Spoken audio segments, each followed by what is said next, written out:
उमर खय्याम का पूरा नाम अबू अल फतह उमर इब्न इब्राहिम अल खय्याम निशापुरी था। वे 11वीं सदी में ईरान के निशापुर शहर में पैदा हुए थे। उनके जन्म की तारीख 18 मई 1048 बताई जाती है।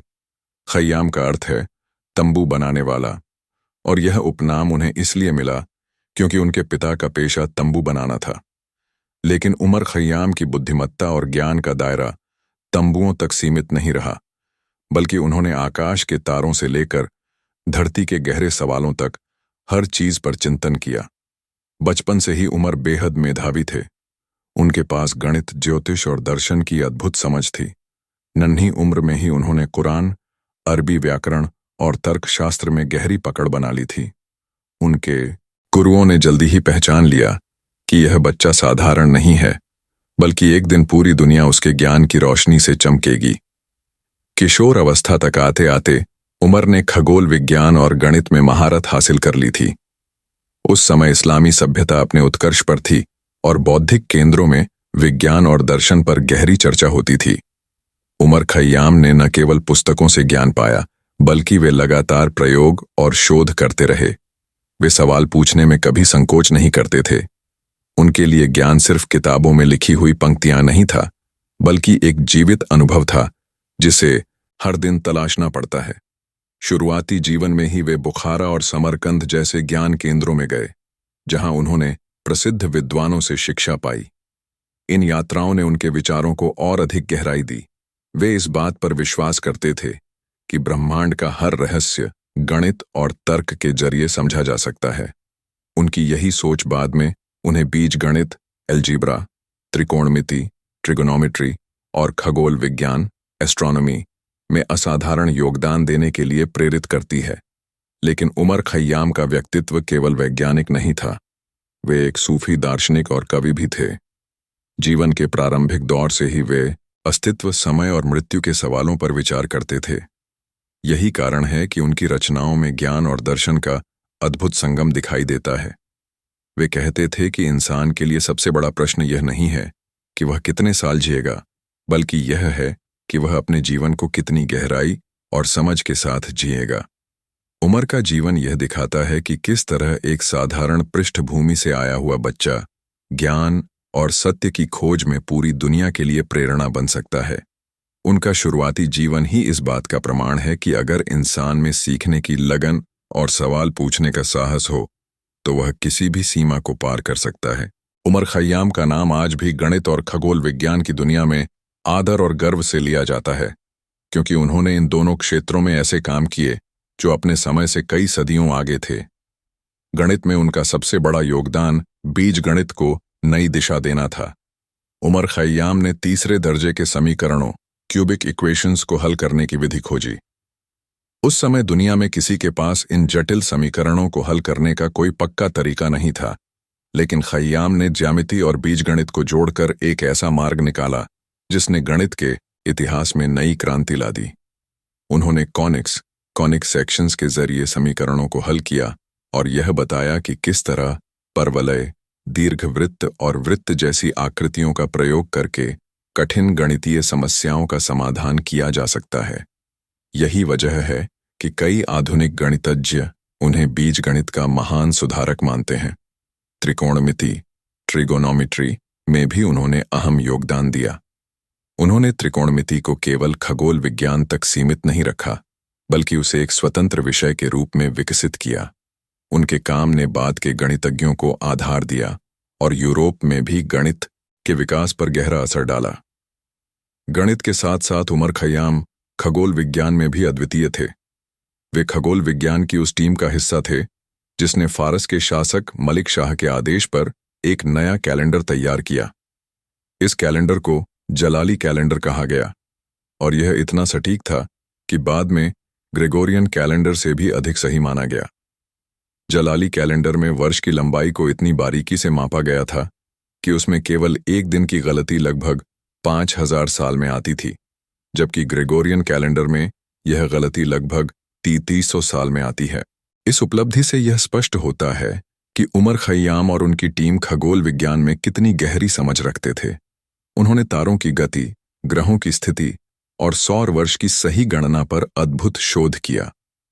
उमर खय्याम का यह वैज्ञानिक दृष्टिकोण इस्लामी स्वर्ण युग, इस्लामिक गोल्डन एज की पहचान था, जब विद्वान केवल धार्मिक या दार्शनिक अध्ययन तक सीमित नहीं रहते थे, बल्कि प्रकृति के रहस्यों को समझने में भी गहरी रुचि लेते थे। उमर खय्याम का काम यही बताता है कि विज्ञान और तर्क का उपयोग कर इंसान ब्रह्मांड के गूढ़तम रहस्यों को भी सुलझा सकता है। यह भी दिलचस्प है कि खय्याम केवल सैद्धांतिक गणितज्ञ नहीं थे, बल्कि उन्होंने अपने शोध का व्यावहारिक उपयोग भी दिखाया। उनका कैलेंडर इसका सबसे बड़ा प्रमाण है। उमर खय्याम के योगदान ने न केवल उस समय के मुस्लिम जगत को प्रभावित किया, बल्कि सदियों बाद यूरोप के पुनर्जागरण, रेनेसांस में भी उनका असर देखा गया। उनकी गणितीय खोजों का अनुवाद हुआ और पश्चिमी वैज्ञानिकों ने उन्हें अपने शोध में आधार बनाया। इस तरह उमर खय्याम ने गणित और खगोल विज्ञान को उस ऊंचाई तक पहुंचाया जिससे पूरी मानवता लाभान्वित हुई। उमर खय्याम का नाम केवल गणित और खगोल विज्ञान के कारण ही अमर नहीं हुआ, बल्कि उनकी दार्शनिक सोच और कविता ने भी उन्हें दुनिया में अद्वितीय स्थान दिया। उनके विचार गहरे, साहसी और कई बार रूढ़ियों को चुनौती देने वाले थे। खय्याम जीवन और ब्रह्मांड के गूढ़ प्रश्नों पर चिंतन करते रहते थे। वे पूछते थे कि इंसान का उद्देश्य क्या है, मृत्यु के बाद क्या होता है, और क्या यह जीवन वास्तविक अर्थों में कोई मायने रखता है। उनके लिए दर्शन केवल किताबों में लिखे सिद्धांत नहीं थे, बल्कि जीवन के अनुभव से उपजे सवालों के जवाब खोजने का प्रयास था। यही वजह है कि उनकी कविताएं केवल सौंदर्य और प्रेम की चर्चा नहीं करती, बल्कि उनमें जीवन की अनिश्चितता, समय का क्षणभंगुर होना और मृत्यु की अवश्य संभाविता जैसी गहरी बातें छिपी होती हैं। उमर खय्याम की कविताओं का सबसे प्रसिद्ध संकलन रुबाइयात है। रुबाई फारसी काव्य का एक रूप है जिसमें 4 पंक्तियां होती हैं। उमर खय्याम ने इस शैली का उपयोग कर छोटे छोटे श्लोकों में गहरे दार्शनिक विचार व्यक्त किए। उनकी रुबाइयों में जीवन की क्षणभंगुरता का बोध बार बार दिखाई देता है। वे कहते थे कि कल किसने देखा है, भविष्य किसे मालूम है, इसलिए आज को पूरी तरह जीना ही सबसे बड़ा सत्य है। यह सोच कई लोगों को भौतिकवादी प्रतीत होती है, लेकिन दरअसल यह जीवन के असली अर्थ की खोज थी।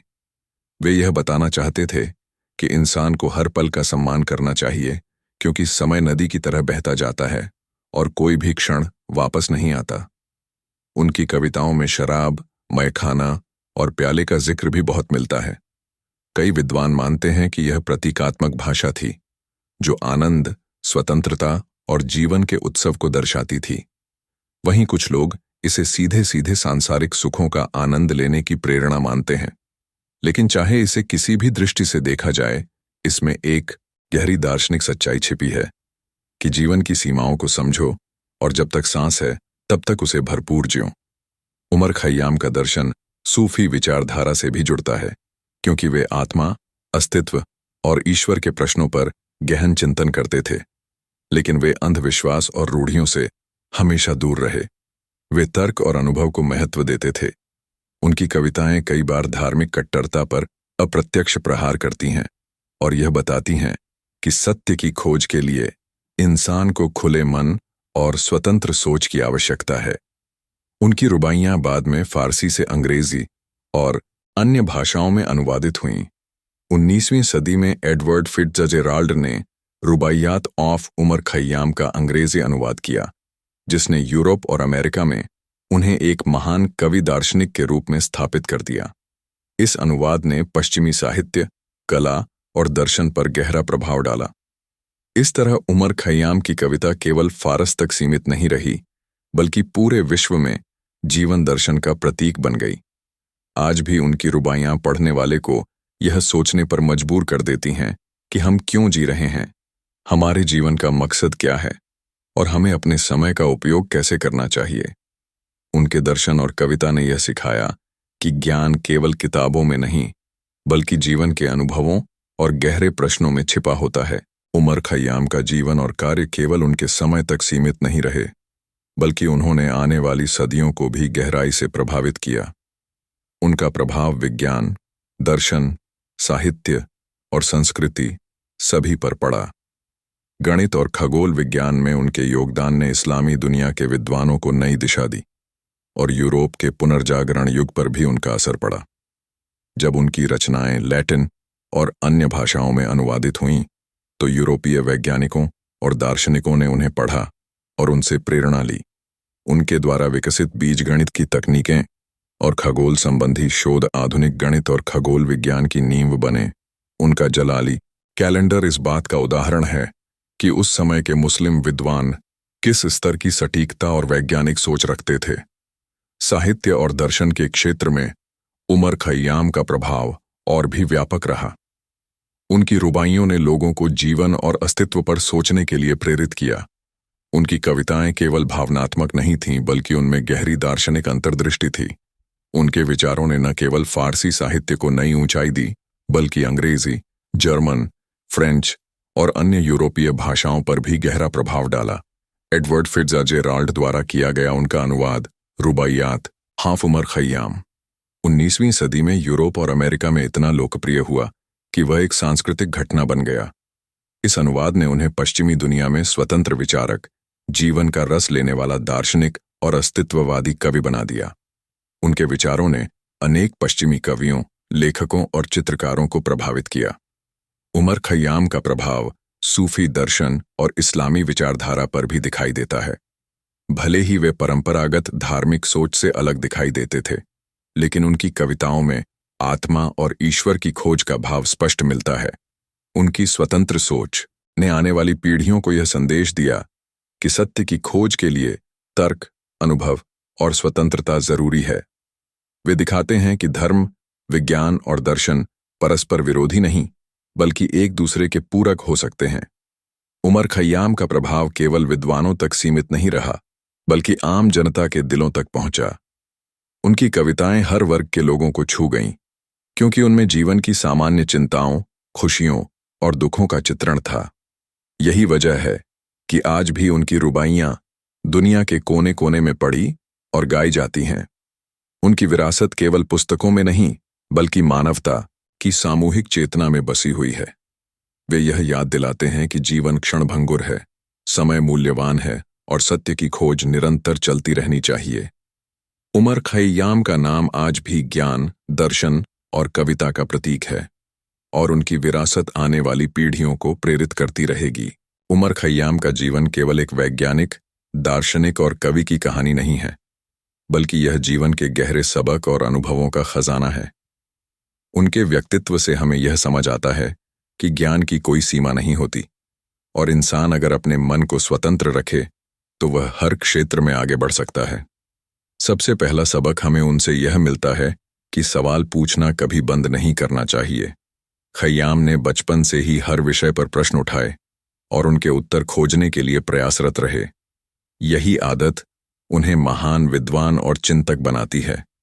इंसान अगर जिज्ञासा को खो दे तो उसका बौद्धिक विकास रुक जाता है। इसलिए उनका जीवन हमें यह सिखाता है कि जिज्ञासा ही ज्ञान का पहला द्वार है। दूसरा सबक हमें यह मिलता है कि तर्क और अनुभव का महत्व कितना बड़ा है। उमर खय्याम ने कभी अंधविश्वासों को स्वीकार नहीं किया। उन्होंने हमेशा तर्क और अनुभव के आधार पर अपने विचार रखे। यही कारण है कि उन्होंने विज्ञान, दर्शन और साहित्य तीनों क्षेत्रों में गहरी छाप छोड़ी। वे हमें यह सिखाते हैं कि जीवन में चाहे कोई भी विषय हो, अगर हम उसे तार्किक और अनुभवजन्य दृष्टिकोण से देखें तो सत्य तक पहुंच सकते हैं। तीसरा सबक यह है कि जीवन क्षणभंगुर है और समय अमूल्य है। उनकी रुबाइयों में बार बार यह संदेश मिलता है कि कल किसने देखा है, भविष्य अनिश्चित है, इसलिए वर्तमान को जीना ही सबसे बड़ा सत्य है। इसका मतलब यह नहीं कि वे केवल भोग विलास की बात करते थे, बल्कि वे यह समझाते थे कि हमें अपने हर क्षण को सार्थक बनाना चाहिए और जीवन को व्यर्थ की चिंताओं में नहीं गंवाना चाहिए। चौथा सबक यह है कि ज्ञान और कला का संगम ही मनुष्य को संपूर्ण बनाता है। उमर खय्याम न केवल गणितज्ञ थे, न केवल खगोल शास्त्री थे, बल्कि वे एक महान कवि और दार्शनिक भी थे। वे हमें यह दिखाते हैं कि इंसान अगर चाहे तो विज्ञान और कला दोनों में उत्कृष्टता हासिल कर सकता है। इससे यह शिक्षा मिलती है कि हमें अपने जीवन को केवल एक ही दिशा तक सीमित नहीं करना चाहिए, बल्कि अलग अलग क्षेत्रों में अपनी प्रतिभा को विकसित करना चाहिए। 5वां सबक है स्वतंत्र सोच और साहस का। खय्याम ने अपने समय की कट्टर धार्मिक और सामाजिक परंपराओं को चुनौती दी। उन्होंने सत्य को खोजने का साहस दिखाया, चाहे वह लोकप्रिय न हो। वे हमें यह सिखाते हैं कि इंसान को अपनी सोच में स्वतंत्र होना चाहिए और भीड़ का अंधानुकरण नहीं करना चाहिए। सच्चाई की खोज कभी आसान नहीं होती, लेकिन साहसी मनुष्य ही इतिहास में अमर होता है। अंततः उमर खय्याम का जीवन हमें यह बताता है कि इंसान को ज्ञान, कला, दर्शन और जीवन सभी को संतुलित रूप से जीना चाहिए। जिज्ञासा, तर्क, स्वतंत्रता और वर्तमान को पूर्ण रूप से जीना ही जीवन का सार है। यही सबक उन्हें आज भी प्रासंगिक और प्रेरणादायक बनाते हैं। उनकी विरासत हमें यह याद दिलाती है कि इंसान का असली मूल्य उसकी सोच, उसकी खोज और उसकी मानवता में है।